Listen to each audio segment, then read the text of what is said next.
나눌 말씀은 민수기 15장 28절 말씀입니다. 제사장 그 부지 중에 범죄한 사람이 부지 중에 여호와 앞에 범한 죄를 위하여 속죄하여 그 죄를 속할지니 그리하면 사함을 얻으리라.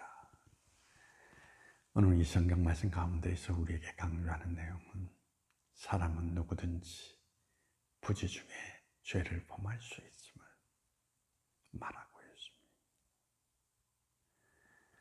인간이기에 죄에서 완전히 벗어날 수 있는 사람은 아무도 없습니다.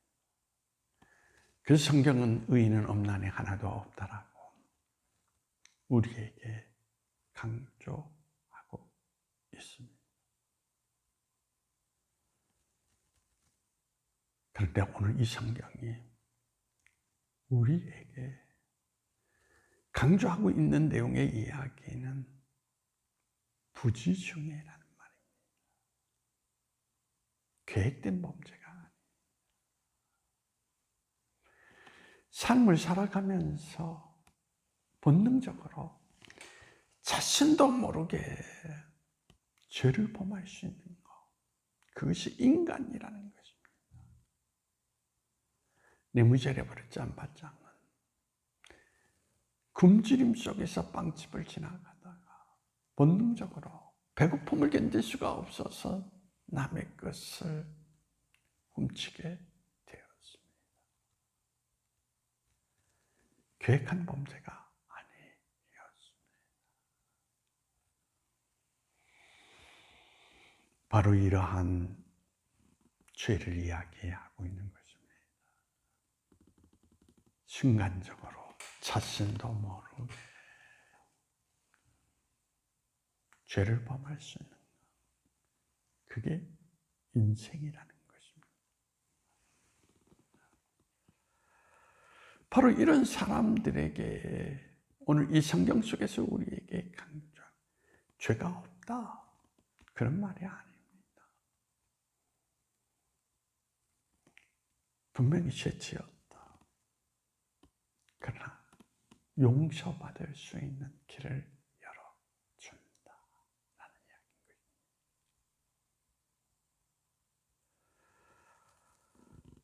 즉 속죄제를 드릴 때 하나님께서 그를 용서해 주신다는 이야기인 것입니다. 속죄제를 드린다는 것은 하나님 앞에 나와서 자기 자신의 죄를 자백하며 나는 죄인입니다. 그리고 하나님의 죄사함의 은혜를 구할 때 용서해 주신다는 것을 우리에게 말해주고 있습니다. 다시 한번 오늘 이 성경 속에서 우리에게 강조하는 것은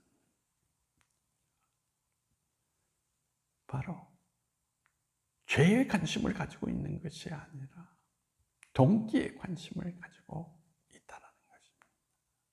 죄를 지었느냐, 어떤 마음에서 죄를 지었느냐라는 이야기인 것입니다. 그리고 더 나아가서 자세에 대한 이야기를 하고 있습니다. 죄를 지었느냐, 그 죄에 대한 아픔을 가지고 그래, 나는 뉘우치며 회개하고 있느냐라는 이야기입니다. 동기와 자세라고 하는 그걸 살피고 계시다는 것입니다. 비록 죄를 졌다 할지라도 그가 계획된 범죄가 아닌 실수로 일어난 범죄이며, 그리고 더 나아가서 거기에 대한 깨달음을 가지고 진심으로 아파하며 회개할 때에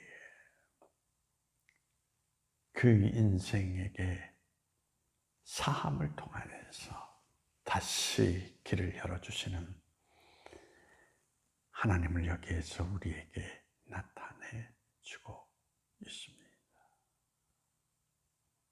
오늘도 우리는 우리가 살아가는 공동체 안에서 우리는 결과만을 바라봅니다. 그런데 하나님은 아닙니다. 동기를 물으시고 그리고 그 이후에 우리의 삶의 자세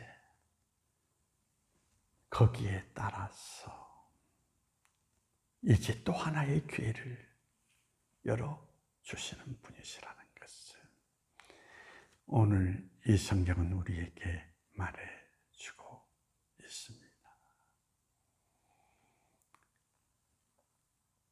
오늘 우리의 인생도 이와 같이 나타낸 결과만을 바라보지 않고 그 이면의 세계 가운데 왜 그랬을까?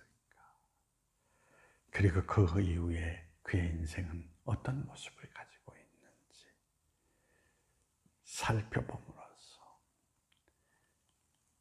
하나님의 길을 걷는 하나님의 사람들이 되기를 소망해 봅니다. 기도하시겠습니다. 하나님, 오늘도 본문의 말씀의 세계를 통하여서 일깨움을 허락하여 주심을 감사합니다. 결과만을 중시하지 말고 왜 그랬는가 동기를 살피시고 그리고 그 이후의 삶의 자리 가운데 어떤 자세를 가지고 있는지 살펴보라 라고 하는 하나님의 모습을 헤아려 볼 수 있는 우리 인생이 되게 하여 주심으로 말미암아 하나님의 사람으로 하나님을 닮아 길을 걸어갈 수 있는 우리 인생이 될 수 있도록 주님께서 우리를 인도해 주시기를 원하오며 나세린 예수님의 이름으로 기도하옵나이다.